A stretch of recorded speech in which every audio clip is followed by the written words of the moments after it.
এখন বোঝা যাচ্ছে সিবিআই এর অফিসাররাও তার থেকে কম যাচ্ছেন না।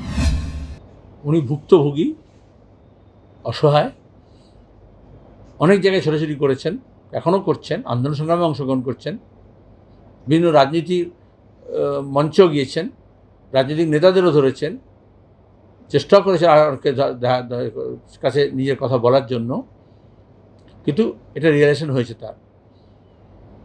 আমরা জানি না, আমরা বারবার বলেছি। মনে আছে যখন এই কাণ্ডের পরে, আরজিকর কাণ্ডের পরে তিনি যখন জিজ্ঞেস করা হয়েছিল যে সিবিআই হচ্ছে, আমরা তখন বলেছিলাম যে রাজ্যের পুলিশ আর কেন্দ্রের পুলিশ, আসলে তো আইপিএস অফিসাররা আছে।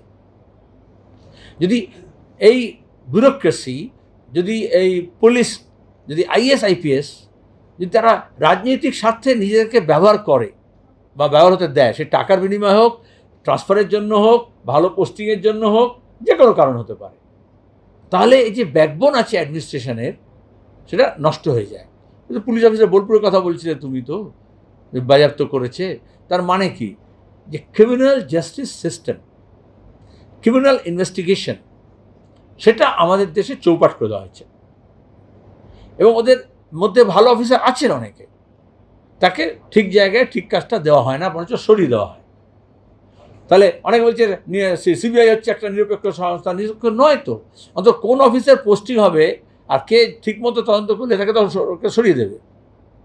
আর আমরা তো আমাদের সিঙ্গুরের আমাদের নেতা সুজিত দত্ত নাম তো জানি, কীভাবে এই মিথ্যা মামলা করে তাকে ফাঁসানো হয়েছিল। এখন আর কেউ কথা বলে না। ভদ্রলোককে কীভাবে বদনাম করা হয়েছিল, তার জীবনটাকে নষ্ট করা হয়েছিল। আবার সিবিআই অফিসার টাকা নিতে ধরা পড়েছিল। তিনি যেটা বলেছেন তার কথার মধ্যে, তার কথার দাম তো দিতে হবে। আমরা কাকুর গলার স্বর পরে কিরম দেখলাম না, কিরম ইডি সিবিআই চুপ হয়ে গেল, তো কিছুতে একটা বিনিময় হয়েছে। একদম ঠিক কথা। আমরা বারবার বলছি, কোর্টেও তাই বলা হয়েছে, রাজনৈতিক মঞ্চেও তাই বলা হয়েছে, যারা অভয়া মঞ্চ আন্দোলন করছেন তারাও বলেছেন, ডাক্তাররাও বলেছেন যে এই তদন্তের যে পরিধি আছে তাকে বাড়াতে হবে। মমতা ব্যানার্জি আর তার ভাইপো ইচ্ছে করে প্রথম দিন থেকেই একজন সিভিকের উপরেই পিন পয়েন্ট করেছিলেন।